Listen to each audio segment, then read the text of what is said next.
with Yogendra Yadav first. Yogendra ji, I have multiple comments of Rahul Gandhi's from different years in the past.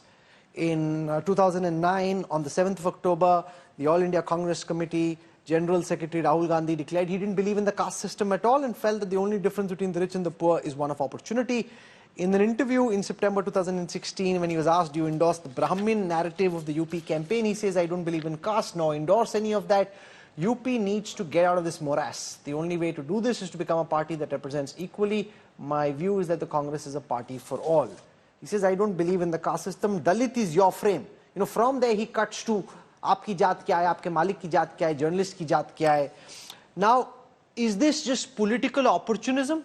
Or has Rahul Gandhi become a genuine votary of a caste census? How do you see this change from the time he starts out where he's opposed to the idea of caste, says Dalit is not my frame, I don't believe in the caste system, it's only about opportunity, which is in some ways what Prime Minister Modi is saying as well, to now demanding that there be a caste census. Yogendra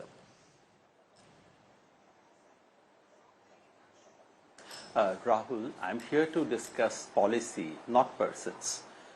When your people approached me this morning, they said we are debating caste census. So I'll focus on caste census.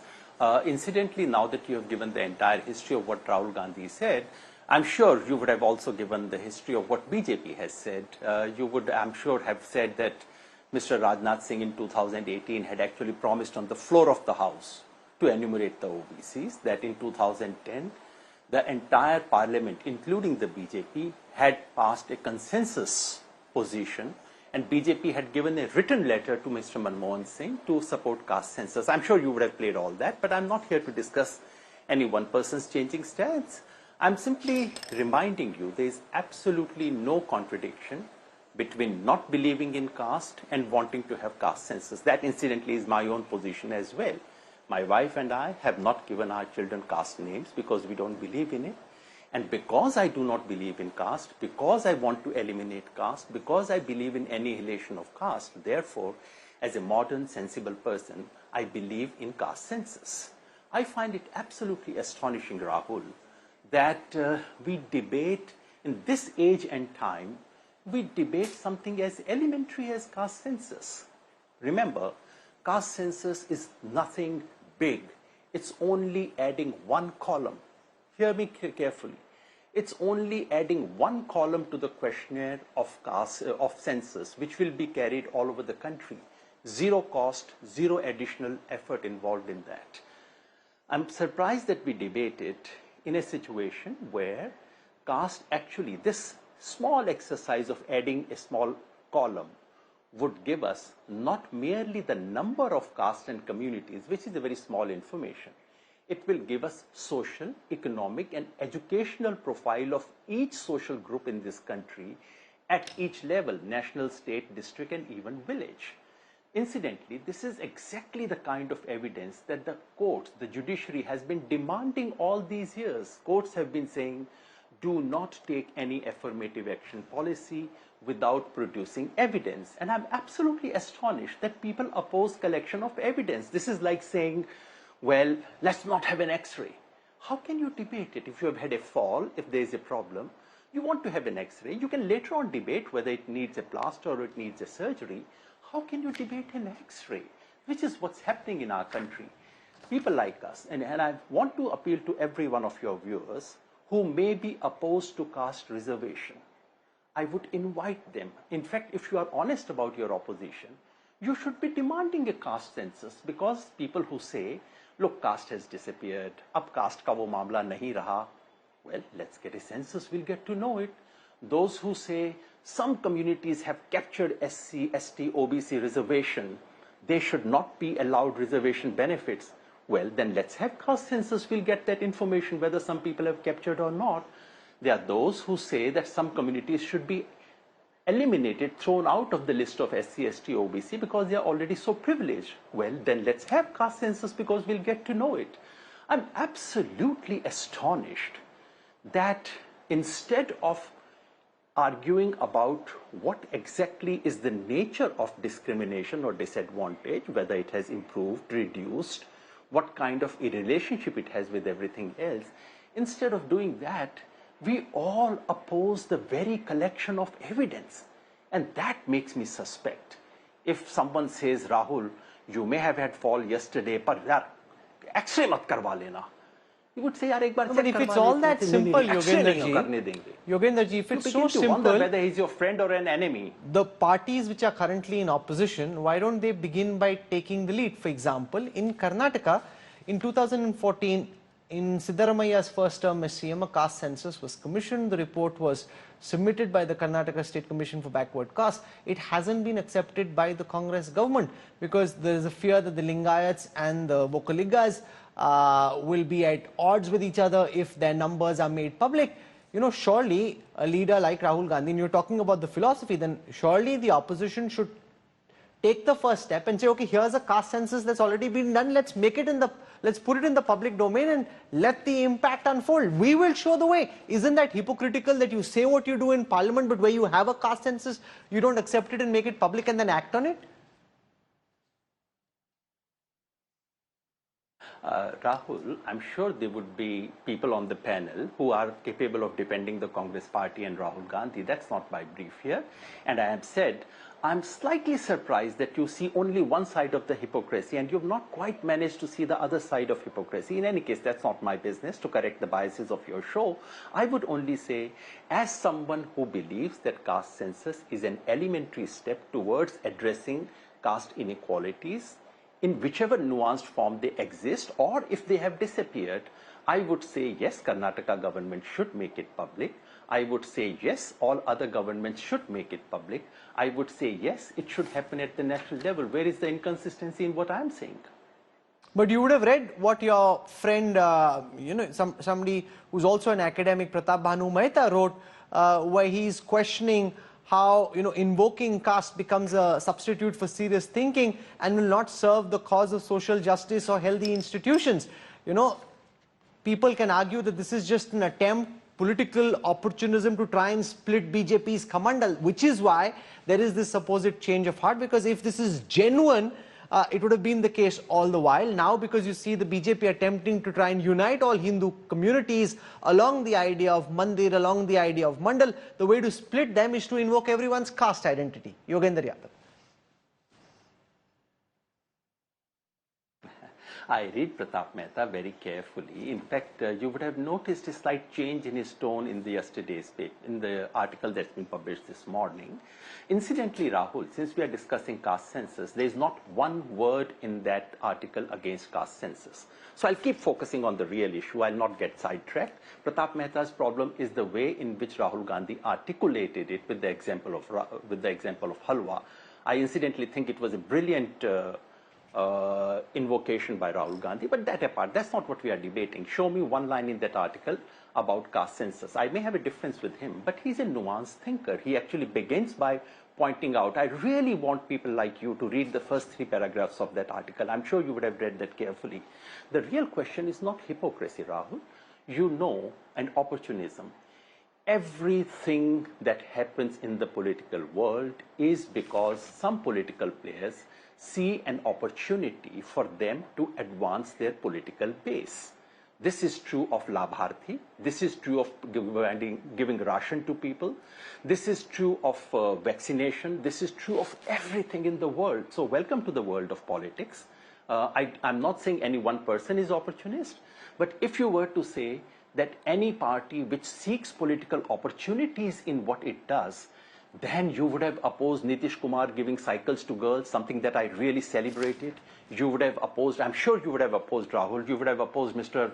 Narendra Modi offering 10 kgs of ration free. I'm sure I forgot to watch your show, but I'm sure as a consistent human being, you would have opposed it. You would have said this is opportunism. He's trying to get votes. Which world do we live in, Rahul? No, but you haven't answered my question. Isn't this the reality, that this is a political attempt by the opposition to try and split BJP's Mandal politics, that you make people more aware of their caste identity and therefore shift the focus away from Mandal? Since you quoted Pratap Bhanu Mehta, I'll tell you what he says. The dismantling of caste will not take place by its cynical uses. The cheap use of identity is often a symptom of intellectual bankruptcy and even lack of honesty. But let's leave that aside.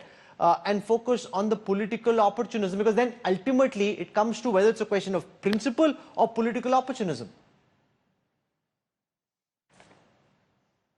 For your benefit, let me repeat it, Rahul. I thought I had answered it, but let me simplify it further. I'm saying that the fact that something works to the advantage of a political party does not make that measure irrelevant or illogical or bad policy. There are many good policies. In fact, most good policies in the world are pursued because the political party in question tends to benefit from it. If someone works for schools, if someone works for greater education, better quality of education and hopes to get votes, I would say, thank you very much. Please go ahead. Why don't you get more votes? So to say in democratic politics, to say that someone is seeking greater support and opportunity is just stating something elementary. What is so special here, Rahul? And if we were to start discarding policies on the basis of someone wanting to seek votes, then we would have to discard all the policies. We would have to discard all the policies for farmers, for women, for Dalit, for child, for education, for health. And that's why I said, which world do you live in? Okay, let me try and draw you to the principle. Because take for example the state of Karnataka. What's the concern the Lingayats and the Vokaligas have? That their actual numbers will be known, and if they are known, there's a fear that the numbers could be lesser than what is perceived, as a result of which their political heft could potentially come down. Now that would lead to some kind of a pushback in society. These two communities could be at loggerheads, these two communities together versus the other communities could be at loggerheads. So the argument that's being made is that this will unnecessarily create imbalance and rift and stress in society, that this is a can of worms that's best left unopened. I'm so happy you picked that example, and I'm so happy that you actually know the reason why the caste census opening is being opposed. Because those who are dominant are scared. They are scared because their real numbers would be known. That possibly the fact of their privileges may also get known. This is precisely my point, Rahul. I'm so happy that you've come to the real thing now. That in this country, those who are probably not 20% of the population, upper caste Hindus, to my mind, are about 18 to 19% of this country's population. I could be slightly wrong. But those who occupy 80% positions of everything that we see wherever formal reservations are not in place, and even when formal reservations are in place, those who occupy 60, 70% positions, they are scared. People oppose caste census because they know what the result would be, exactly like Lingayats and Vokaligas. They know the result and they're scared of the result because someone has been saying, my size is this much. And then suddenly comes the information and you realize I'm much smaller. What looks like a can of worms to those who are in opportunity, and that's the point, Rahul, what looks like a pothole to someone could be an opportunity for someone else. So what appears to be, and that my real problem is that those who are privileged in this country have enjoyed caste-based privileges for 100 years, and today are innocent and say, मुझे मेरी caste का पता नहीं, मुझे तो college में जाके पता लगा. Their privileges will be unmasked, and no one wants their privileges to be unmasked. No, so let's take this one step further into the future. Let's assume that the Karnataka government, the best possible thing that can happen in or democracy. Any government makes the caste census public. Now you have to deal with the altered reality. Some communities have greater numbers than was imagined, some have lesser. There's already a court cap on how much reservation can be given. That's already under dispute whether you can go above that cap or not. Now try and implement it in society. Now try and take privileges which are available. So basically, when you're in opposition, you can say all these things. The moment someone comes into government and has to deal then with the responsibility of implementing these measures, which is why even an opposition rule state like Karnataka hasn't been able to implement it. So it's easy as an academic philosophically for you to say what you were or what you are. If you were in government, to try and then implement it would create the frictions which is the concern. Have you heard of a state called Bihar? They actually have already carried out this census. They have actually made the report public. Now the separate question is, and I'm repeatedly asking you, Rahul, not to mix the test with the medicine. You can at the moment we are debating whether there should be a biopsy or not. We are not debating whether chemotherapy is a good answer or a surgery is a good response. Keep the debate apart. We just are debating whether there should be a biopsy, whether there should be a blood test, whether there should be a PET scan. That is what we are debating. And strangely enough, before you debate whether, suppose we have somebody who has unfortunately an illness in the family, and 5 family members are sitting and saying, should we go to Bombay and get a PET scan done?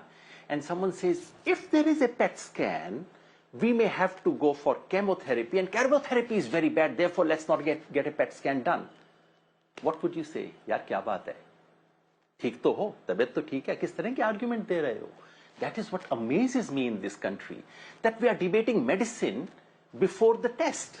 Let the test come out, maybe the test would reveal. Why don't people feel confident enough that the caste census would reveal that caste in this country has disappeared? Okay. Maybe caste census would reveal that every caste and community has the same proportion of poor as any other community, in which case reservations will become redundant. Okay. Why are we not open to it? Or is it that we know the answer and we are scared of the answers?